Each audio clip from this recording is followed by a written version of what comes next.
January, ay nung November, December, ikot ng ikot ang House leadership, naghahanap ng murang bigas dahil ang mga tao nagugutom, napakamahal ng mga bigas na mga oras na yon, umabot sa 60, meron pala kayong bigas na ganon?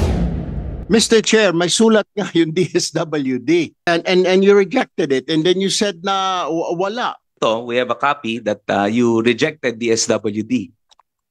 Itong mga lumang bigas na to, No, Mr. Chair, do not give me that excuse, luma bigas. Hindi pa luma yun. Bakit sa private corporation? Bakit hindi sa gobyerno? Bakit hindi mo na lang sus Mario Sep? Noong pong Lunes ay natanggap naman namin ang order mula sa ombudsman na nagsususpinde ng 139 na kawani at opisyal ng NFA. The alleged irregular disposition of NFA rice stocks to selected rice traders is all over the news and social media outlets. We also received a copy of the letter of Engineer Lemuel Pagayunan, NFA Assistant Administrator for Operations, to the NFA Council, where he alleged, among others, that stocks sold to selected rice traders were not deteriorating, but were treated and fit for human consumption. I have gotten some documents that show that it's about 130,000 bags in question. I'm Roderico Arbioco, Chairman, Administrator of the NFA and Vice Chairman of the NFA Council. Kong Erwin? Mr. Chair, thank you very much. This question is for Administrator Bioco. Mr. Bioco, just answer me yes or no. Dumaan po ba sa bidding ang sale ng mga nasabing bigas? No, Mr. No. Your Honor. All right. Bakit po hinayaan ninyong tumagal ng ganun katagal ang mga bigas dyan po sa NFA when in fact DSWD is asking pa pala, kulang pa nga yung supply niyo pa sa DSWD, we have the BJMP, we have the Bucor at sinasabi ninyo kasi malapit na mabulok pero pwede pa rin i-consume. Bakit hindi po ninyo ipinasa sa mga government agencies? Your Honor, pinasa natin to sa mga government agencies at pinapapili natin kung okay sila sa quality.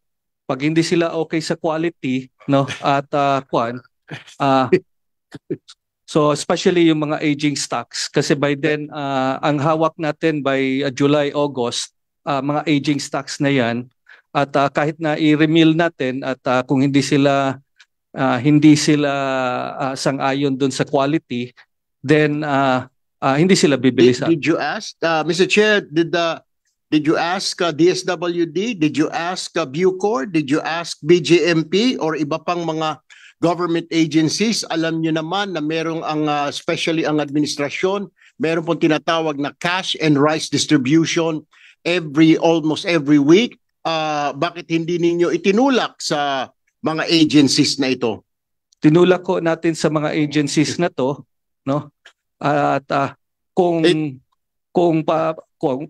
gusto ba nilang bumili considering yung condition ng Mr. Bucco, how did you do that? Is it in writing? Is it through verbal communication na sinabi niya DSWD meron kaming bigas dito bagamat kulang sa requirement ninyo? Bucor, BJMP, meron kaming bigas dito. Did you do that? Yes, Your Honor. How? So meron silang request actually. Most of them would write us formally, no, their intent to buy and how much, what's the volume, no, number of bags. And for DSWD, we have a regular conference with them on the delivery, no. At hindi lang dito sa DSWD, meron din tayong ibang programa, no, na sinusuplayan din natin yung one-time rice allowance and yung sa tawag dito yung may context special occasion, sometimes nagbebenta rin tayo sa kadiwa, no, but on very limited scale kasi it may violate the RTL, no. Kasi Mr. Chair, makasingit lamang, how did you do that? Did you write them a letter? Did you offer that? Was it in verbal communication? Kung letter po ito na sinabihan ninyo and advisean ninyo itong agencies na ito, can you submit it to this committee if you have that communication, Mr. Chair? Ito, wala tayong letter directly, no? Sa kanila kasi regular you na just to. said you had a letter. No, sorry. It's in a written format. So Yeah. ano ba talaga? Can you Hindi, clarify please? ang kuwan kasi proseso nito, magbigay sila ng formal request sa NFA kasi regular naman sila kumukuha, no. Alam nila na available 'yan, no. And lahat ng mga request ng BJMP, for example, sinusuplayan natin 'yan, no. So kasi hindi naman sila masyadong discriminating sa quality, no. Pero yung sa DSWD and other agencies, very discriminating sila. So we offer the best quality sa kanila, no, na available, and usually these are fresh stocks. So regular ho 'yan na nangyayari, and then we write to them. Yung approval process would immediately follow, no, para ma-release yung stocks. Mr. Chair, my next question will be, sabi nyo hindi po mapili ang Bucor at BJMP kasi pinapakain po yan sa PDL, though yan po ay fit for human consumption pa rin.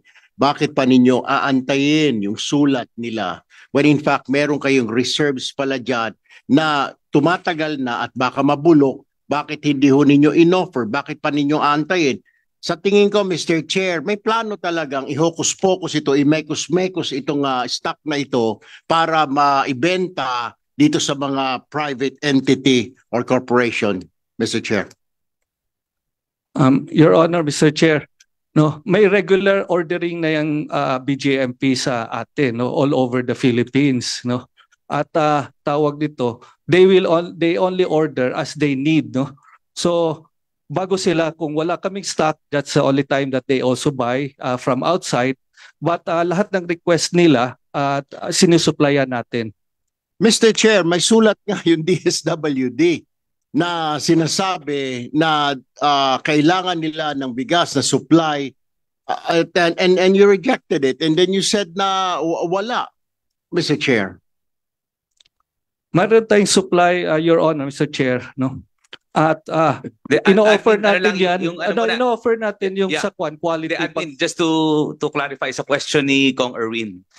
We asked earlier if you do it in writing, you said yes. And then you changed your position to depende na. So then we have a copy that you rejected the SWD dun sa request po nila. So is it in writing? Ano ba? How do we trace yung sinasabi po ninyo? Nagre-request sila na mag-pull out sa atin, no? So we offer to them available stocks natin for release sa kanila. Pero kung nire-reject nila after so we have the paper trail, admin, to state that these agencies requested and then sasagot na lang ba kayo na reject or ano or pwede whatever. Your Honor, can I refer to our operations para mas clear yung quad? Kasi sila direct. Hindi, pero yun nga, admin, as a matter of practice, you would know. Yeah, of course. Diba? This is your mandate, diba? Yeah. Ito na nga lang mandate natin, eh. So, admin, for the record, in writing, do you write to these agencies to offer at least yung rice? If they are interested to buy from NFA? Yes, meron tayong para Okay. Mother MOA, no? Mother MOA, usually in practice 50,000 tons yan, 50,000 bags, 50,000 bags at a time na may pinipirmahan tayo, and then they just keep on withdrawing, no. Pag tawag dito, pag ma-exhaust na, and then we sign another MOA, no. Okay, sige, thank you, admin. Anyway, we will request for documents from OIC Piolito Santos of all communications to these government agencies. We'll do that, Your Honor. Okay, thank you. Mr. Kong Chair, Erwin. I have two more questions for Administrator Bucco. Mr. Bucco, tama po kayo, hindi po lang dalawa, hindi lang G4 at NBK ang benepisaryo nitong mga bigas na ibinenta ho ninyo sa murang halaga, kundi Siam. Pero bakit po, paano po ninyo pinili? Was there a process of selecting these companies, these corporations na sila maging magbebenepisyo when we have hundreds of mga corporations na willing to buy, to join, kung ano man yan? Bakit hindi po muna, ang una kong tanong, bakit hindi po dumaan sa bidding? Well, unang tanong na hindi dumaan sa bidding because this is a regular function of disposing, no? So these are merchandise held in stock na Mr. Chair, may COA Mr. circular. to be clarified, so ibig sabihin yung mga bigas ninyo hindi na kailangan i-bidding? Exempted po yan sa bidding, sa procurement law? Is it? Yes, Your Honor. It is Yeah, exempted. from that COA circular Alright, because so of COA granting, circular. sabihin natin exempted. Paano ho ninyo pinili itong na paboran, itong siyam na kumpanya, particular itong G4 at NBK? Paano po ninyo nakita ito? Meron na tayong order sa mga regions to dispose, no, yung mga aging stocks, and they make the proper recommendations. So bago sila mag-recommend sa atin, meron mga qualifications na requirements na i-submit yung mga interested buyers, starting with the letter of intent to buy those aging stocks. And meron tayong guideline na sinusunod na dapat rice miller sila, and that they should sign a deed of undertaking na dapat i-remill nila ito just to make sure, no, na safe and in good consumable condition once they release it to the general public. At iakyat itong mga documents na to as a complete staff work from the regions to the operation coordination department natin, and then sa office of the assistant administrator to the of operation. And then finally, for final approval, pagdating sa akin, it's already complete staff work na to allow already the authority to issue these stocks to the private sector at the maximum price allowable na kuha natin, approved by the NFA Council, which is 25 pesos per kilo, on the basis na dapat as is where is yan, kukunin nila, no selection, first in, first out basis. So, Mr. Chair, yun ang excuse mo, kaya mo ibinenta ng 25 pesos per kilo yung bigas as is where is, kasi malapit na mabulok, kaya binenta ninyo ng 25 pesos. So that's the excuse that you can give us, Mr. Chair. Yes, Your Honor, because that's the maximum allowable Mr. price Chair, didn't set you know by na the council. ang gobyerno, binili ninyo ng 25 pesos ang palay, pagkatapos well-milled 25 pa rin, and then sasabihin ninyong subsidy ito, alam mo palang subsidized. Bakit sa private corporation? Bakit hindi sa gobyerno? Bakit hindi mo na lang sus Mario Josep na January ay nung November, December, ikot ng ikot ang House leadership, naghahanap ng murang bigas dahil ang mga tao nagugutom, napakamahal ng mga bigas na mga oras na yon, umabot sa 60, meron pala kayong bigas na ganon. Why didn't you just sell it? Bakit hindi ninyo ibinenta na lang, ibinigay, sinabihan ng gobyerno, gobyerno, meron kaming bigas dito, makakatulong. Why? Why is that? Now you answer me, Mr. Chair. Itong mga lumang bigas na to, No, Mr. Chair, do not give me that excuse, luma bigas. Hindi pa luma yun noong October, November. Kaya nga nagkaroon ng raid ang house sa mga warehouse sa Bulacan dahil nga naghahanap tayo ng bigas, nakaimbak lang pala sa mga bodega ng mga malalaking kumpanya nila, G4 at kung sino-sino doon, at wala kami makitang NFA dahil nilipat na pala nila yung NFA na nabili nila sa mga bagong sako ng bigas. Mr. Chair, why? Answer me. November, December, naghahanap ng bigas na sa 60, 65 ang presyo. Bakit? Why? Meron ka palang bigas eh. Kahit pa paano naibsan sana yung kakulangan ng bigas ng gobyerno. You did not do your job, Mr. Chair. He did not do his job as a NFA. Talaga may plano siya na gumawa ng hokus-pokus para magikin ito, akala makakalimutan. That ends my question to him, Mr. Chair. Just give me one question for Mr. Rodito Ching ng COA. Mr. Chair, kayo ho yung sinasabing supervising auditor ng NFA.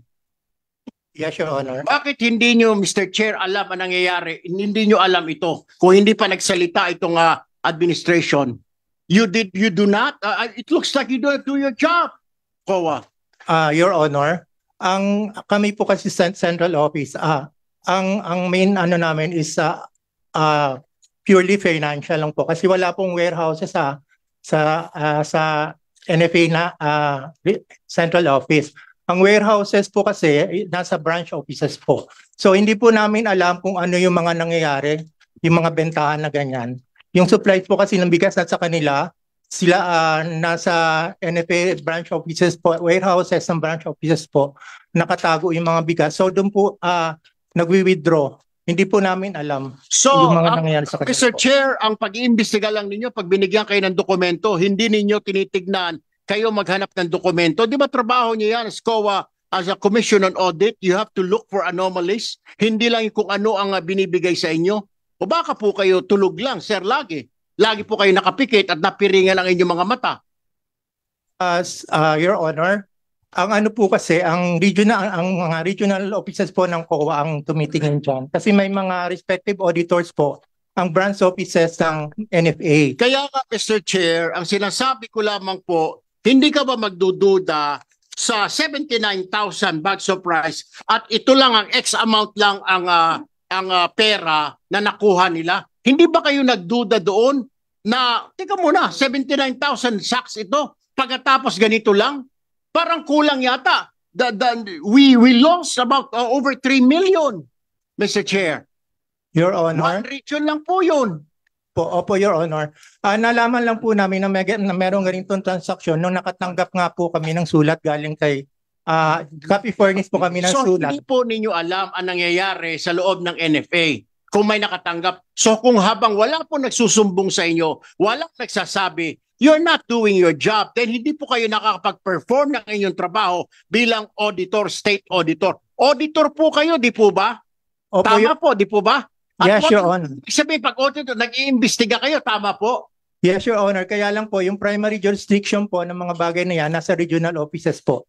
Mr. Ching, Your Honor, yan na lang po, pero may nakikita po akong pagtatakipan or itong COA natin, piring ang mata in cahoots with the NFA officials. That's all, Mr. Chair, so that mapagbigyan po ibang mga kasamahan natin dito to ask their questions. Thank you, Mr. Chair.